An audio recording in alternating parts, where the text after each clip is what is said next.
अमीन का फॉर्म भरने वाले, CGPSC प्री में बैठने वालों और अन्य एग्जाम में बैठने वालों, इसका जवाब तैयार कर लो, क्योंकि ऐसे प्रश्नों के उत्तर हमेशा पूछे जाते हैं। ऐसे शब्दों को शुद्ध करके बताइए, या अशुद्ध शब्द है तो शुद्ध, शुद्ध को अशुद्ध कीजिए, अशुद्ध को शुद्ध, सब पता होना चाहिए। तो देखिए यहाँ पर मैंने कुछ वर्ड रखे हैं, मैंने ये नहीं बताया है कि ये शुद्ध है कि अशुद्ध है। अब यहाँ पर पता करना है कि ये शुद्ध है कि अशुद्ध है, लेकिन आपको यह प्रश्न देखिए डील करने का हिम्मत होना चाहिए। गलत आप कर देते हो क्योंकि आप बोलते ही ऐसा हो, है ना, आप बोलते हो ऐसा, मतलब आप ग्रामर की दृष्टि से भी अशुद्ध बोलते हो, लेकिन जब आप प्योर हिंदी में जाते हैं तो वहां पर शुद्ध कुछ और होता है। लेखनी में जब आता है और एग्जाम में जब आता है तो वही शुद्ध रूप को पूछा जाता है। चलिए यहाँ पर पहला डील करते हैं। 8-9 शब्द लाई हूं ताकि आपका यहाँ पर कुछ अच्छा हो सके।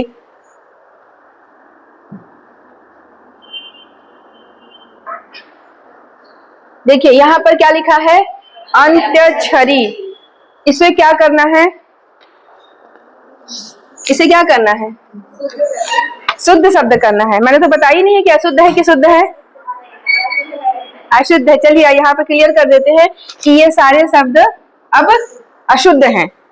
ये शब्द कब किसी न किसी एग्जाम में आया हुआ है, अच्छे बड़े बड़े एग्जाम में ही आए हुए हैं, तो वहां से मैंने इसको उठा के लाया है और इम्पोर्टेंट है।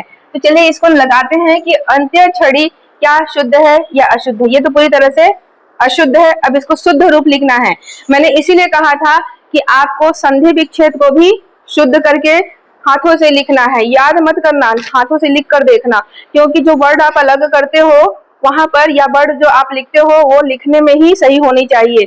याद करने में तो आप बोल कर गलत कर देते हैं ना। आप अंत्याक्षरी बोलो या अंत्याक्षरी बोलो, बोल दोगे तो चला जाएगा, लेकिन लिखोगे तो ज्यादा असरकारक रहेगा, क्योंकि यह बहुत इंपॉर्टेंट होते हैं। हर चीज में 1 नंबर यहाँ पर बनता है आपका। और यही चीज जब CGPSC प्री में पूछा जाता है तो 1 तो 2 नंबर का होता है, तो यहाँ पर बहुत महत्वपूर्ण हो जाता है। चलिए यहाँ पर शुद्ध रूप देखते हैं।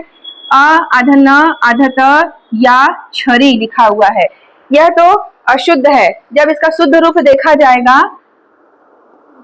आ तो रहेगा, आधा न भी रहेगा, आधा त भी रहेगा और यह भी रहेगा।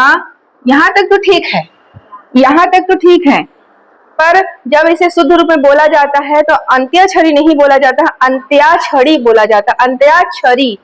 यहाँ पर आ की मात्रा लग जाएगा और ये हो जाएगा छरी। ये इसका शुद्ध रूप है, मतलब गलत कहाँ पर था, आ की मात्रा में गलत था। वैसे ही आप इसका पूरा जो मात्रा है वह भी ध्यान रखेंगे। अगर छरी का री छोटा कर देता है तो भी आप शुद्ध करके इसको याद रखिएगा कि इसका सही रूप यह होता है। सही रूप यह होता है, बार बार लिखिए, 1-2 बार नहीं 5 बार लिखिए, बार बार पलट के लिखिए कि ऐसा ही लिखा जाता है अंत्याक्षरी। ये वाला दिख रहा है कलर बाहर से। अब आते हैं दूसरा, ज्योत। अंत्याक्षरी का मतलब एक गाना तुम गाओ, एक गाना तुम गाओ, अंत्याक्षरी खेलेंगे, वही वाला है। याद आ गया? अब देखो यहाँ पे लिखा है ज्योत्सना, कहाँ पर गलत है, बताओ कहाँ पर गलत है? ज्योत्सना सही है कि नहीं? लेकिन हम तो सही बोलते हैं इसको, जब भी पढ़ते हैं, जब भी हम पढ़ते हैं बोलते हैं तो ज्योत्सना तो ऐसे ही बोलते हैं। तो हम जो बोलते हैं वह गलत बोलते हैं, ग्रामर की दृष्टि से यह गलत है। भले आप बोलते हो गलत है ये, इसको लिखने का सही रूप कर लीजिएगा, क्योंकि ग्रामर जो हिंदी ग्रामर है वहां पर इसका शुद्ध रूप जानना होगा। इसमें देखिए क्या क्या है, आधा ज और यो तक तो सही है, आधा त तक भी सही है, ठीक है, यहाँ तक तो सही है, पर गड़बड़ यहाँ पर है। हाँ, तो यहाँ पर हो जाएगा आधा ज भी सही है, य में ओ की मात्रा भी सही है, आधा त भी सही है। अब यहाँ पर पूरा स नहीं होगा, यहाँ पर आधा स होगा, ज्योत्सना। आप देख लिए कि आप ऐसा ही नाम लिखते हैं, स्कूल में भी ऐसे ही नाम लिखवा देते हैं, पर इसका जो हिंदी शुद्ध रूप होता है, शुद्ध स्वरूप होता है, ऐसा लिखा जाता है। जो संपादक महोदय होते हैं समाचार पत्रों में, वह शुद्ध रूप का ही उपयोग करते हैं, तो ऐसा यह शुद्ध रूप होता है। ठीक है, अगले दिन मैं ऐसी शब्दों को आप लोगों से ना लिखवाऊंगी फिर, ठीक है, तो आपको क्या हो जाएगा, ये कंठस्थ हो जाएगा। अब आते हैं अगला शब्द महत्व। ऐसा महत्व किसने नहीं लिखा है? रोज लिखते हैं ऐसा महत्व रोज लिखते हैं और हर चीजों में लिखा जाता है, पर यह भी ग्रामर की दृष्टि से, शुद्ध हिंदी की दृष्टि से यह महत्व लिखा जाना गलत है। म और ह तो तक तो सही है, गड़बड़ आपके यहाँ पर आद्यता पे हो जाता है। अब इसका शुद्ध रूप लिखते हैं। इसका शुद्ध रूप हो जाएगा म ह, जो ये त है यहाँ पर ऐसा हो जाएगा ये। अब यहाँ पर ये सही हो जाता है। तो जो शुद्ध हिंदी ग्रामर है, जहां से आपके प्रश्न आने वाले हैं, महत्व ऐसा लिखा जाएगा, यह इसका सही मीनिंग होता है, सही लिखाई ऐसा होता है। अब आते हैं तत्व। जैसा महत्व लिखा गया है वैसा ही तत्व लिखा जाएगा, लेकिन हम यहाँ पर पढ़ते ऐसे ही हैं और लिखते भी ऐसे ही हैं। तो यहाँ पर शुद्ध रूप को देख लीजिए ग्रामर की दृष्टि से कैसा लिखा गया। यहाँ पर तत्व में ये जो ऐसा आधा ता हम लिखे हैं, यहाँ तक तो हम ऐसे ही लिखते पढ़ते आ रहे हैं, किताब में भी आपको देखने को मिलेगा। तो ग्रामर की दृष्टि से यहाँ पर ऐसा लिखा जाएगा, और परीक्षा में भी ऐसे ही ऑप्शन चुने जाते हैं। तो तत्व में कई प्रकार के तत्व आपको 4 ऑप्शन में मिलेंगे, वहां पर आपको इस शुद्ध रूप को लेना है। यह वर्ड बहुत टफ है और ऐसा ही क्वेश्चन आ चुका है पिछले कई एग्जाम में, यह पूछा जा चुका है। यहाँ पर क्या सुधारना होगा? सन्यासी बोलते हैं, सन्यासिनी बोलते हैं, उसको यहाँ पर सुधारना है। तो देखिए यहाँ पर तो सर ठीक है, यहाँ पर जो गड़बड़ है वो ये अधना वाले क्षेत्र में गड़बड़ है, बस यहीं पर गड़बड़ है। बाकी यहाँ पर ये राइट है, यहाँ पर यह राइट है, और ये सा तो ठीक ही है, शुरुआत का सा है, ठीक है। तो यहाँ पर देखिए आपको यहाँ पर यह भी पता होना चाहिए कि स में छोटी की मात्रा होगी और न में बड़ी की मात्रा होगी, क्योंकि यह मात्रा भी पलट पलट कर आ सकता है। आपको सी में बड़ी की मात्रा कर देगा, न में छोटी की मात्रा हो जाएगा, तो वहां पर भी आपको सुधार करके लिखना होगा। अब आते हैं यहाँ पर सन्यासिनी लिखा कैसा जाएगा शुद्ध ग्रामर, शुद्ध हिंदी व्याकरण की दृष्टि से। स पूरा रहेगा और यहाँ पर न आधा रहेगा और एक न और आ जाएगा, ठीक है। एक न, हाँ एक न और आ जाएगा, लेकिन वो भी आधा रहेगा। सन्यासिनी का दोनों न आधा रहेगा, यहाँ पे याद रखिएगा, इस न का आधा रूप और एक और न का आधा रूप रहेगा, पूरा न यहाँ नहीं रहेगा, ठीक। सन्यासिनी, बाकी इसके बाद का पूरा ऐसा उतार देना है। सन्यासिनी पूरा ऐसा उतार देना है। तो देखिए यहाँ पर बहुत बड़ा गलती होने का जगह यहीं पर दिख रहा है कि आप यहाँ पर पूरा ना कर दोगे, पूरा ना करने के बाद यह गलत हो जाएगा, क्योंकि व्याकरण की दृष्टि से यहाँ पर दोनों न आधा ही रहेंगे। शुद्ध व्याकरण की बात हो रही है यहाँ पर। तो ये सन्यासिनी और ये सन्यासिनी में फर्क इसलिए हो जाता है, ऑप्शन में आपको ऐसा ऑप्शन चुनना होगा। अगला हम यहाँ पर देख रहे हैं विच्छिन्न।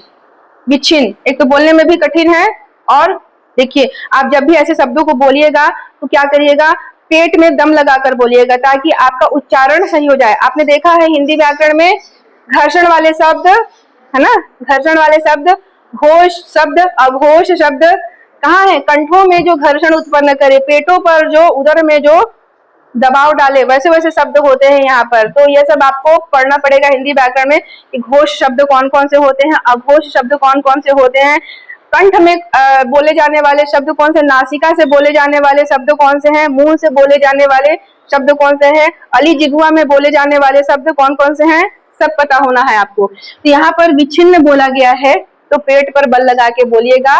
संस्कृत का सबसे अच्छा क्या है कि पेटों पर बल लगाया जाता है, ठीक ना, पेट में दम लगा के बोलते हैं तो हलंत तक वहां पर उच्चारण निकलता है। तो विच्छिन्न में यहाँ पर देख लीजिए, वी तो ठीक है, आधा छोटी की मात्रा चलो वी तो ठीक है, आधा च भी ठीक है, छोटी ई की मात्रा भी ठीक है, पर यहाँ पर हमको सुधारना होगा, यहाँ पर सुधरेगा ये, ठीक है। क्या हो गया? तो यहाँ पर देखो वी तो ठीक है, आधा च भी ठीक है और छोटी की मात्रा भी ठीक है।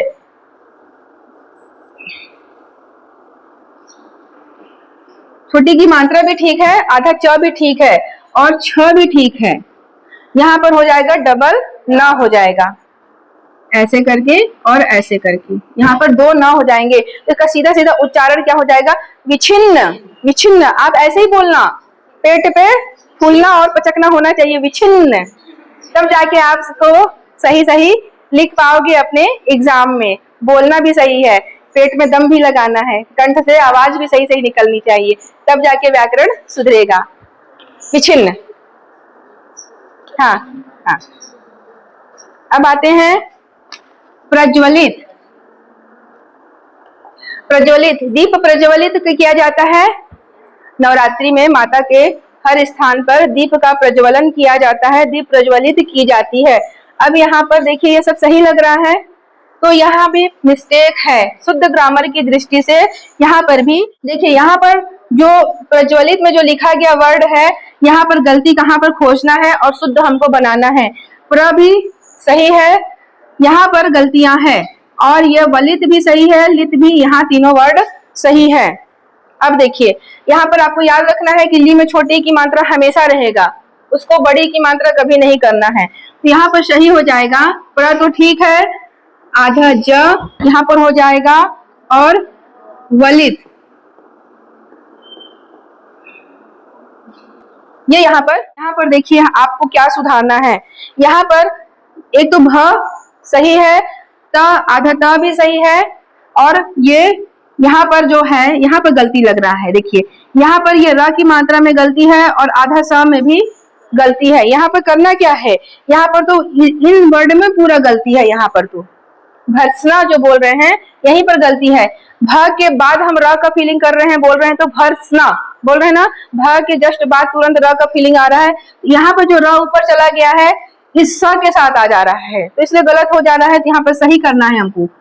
ये भ है, ये आधा त है, ये स है, और इसके ऊपर मात्रा लगेगी। देखो मैंने इतना बड़ा सा मात्रा लगा दिया है ना। आप लोग डैश छोटा सा मात्रा, डैश छोटा सा मात्रा, जितना आप वीक तरह से लिखोगे उतना आप गलत आंसर में टिक लगाने वाले हो। बोल्ड करके लगाओ, है ना। तो यहाँ पर भर्सना ऐसा लिखा जाता है। जो संपादक महोदय होते हैं अपने आर्टिकल्स में जो लिखते हैं वो ऐसा ही शुद्ध हिंदी का भर्सना लिखते हैं। जब भी आप उच्चारण करोगे तो भ के बाद र का उच्चारण होता है, भर्सना। अब आते हैं बहुत ही इंपॉर्टेंट वर्ड पर आते हैं, शरत चंद्र। यहाँ पर शरत चंद्र है, शरत चंद्र, शरत चंद्र बोल रहे हैं लेकिन हम उच्चारण भी गलत कर रहे हैं और लिख भी गलत रहे हैं। तो यहाँ पर देखिए जानना है कि क्या होगा। यहाँ पर हो जाएगा स तो ठीक है, स बिल्कुल ठीक है। यहाँ पर स सरोता नहीं करना है, स शक्कर का ही रहेगा, और र भी ठीक है। यहाँ पर आ जाता है त, यहाँ पर गड़बड़ है आपका। यहाँ पर हो जाएगा दो च हो जाएंगे, एक आधा च हो जाएगा, एक पूरा च हो जाएगा, और उसके बाद ये द्र य। देखिए शरत चंद्र में यहाँ पर ऐसा लिखा जाता है, हम बोलते भी वैसा है, शरत चंद्र बोलते हैं, जो कि गलत बोलते हैं। आपको संधि विच्छेद में भी आपको याद रखना है, शरत धन चंद्र हो जाएगा, वहां पर भी विच्छेद में भी ध्यान रखना है। ऐसे शब्दों का खास ख्याल रखा जाता है। तो यहाँ पर बोलना क्या है, शरत चंद्र, च का फीलिंग आना है। यहाँ पर च का उच्चारण होना चाहिए, त का उच्चारण नहीं होना चाहिए, क्योंकि हम बोलते हैं शरत चंद्र, लेकिन हमको लिखना सही सही शुद्ध व्याकरण की दृष्टि से ऐसा लिखना है। तो ये बहुत इंपॉर्टेंट कुछ वर्ड को मैंने यहाँ पर लाया है, कुछ शब्दों को मैंने लाया है जो किसी न किसी मुख्य एग्जाम में यह आ चुका है। इसकी थोड़ी सी और अभ्यास कर लेंगे कि बोलना भी वही है, लिखना भी वही है।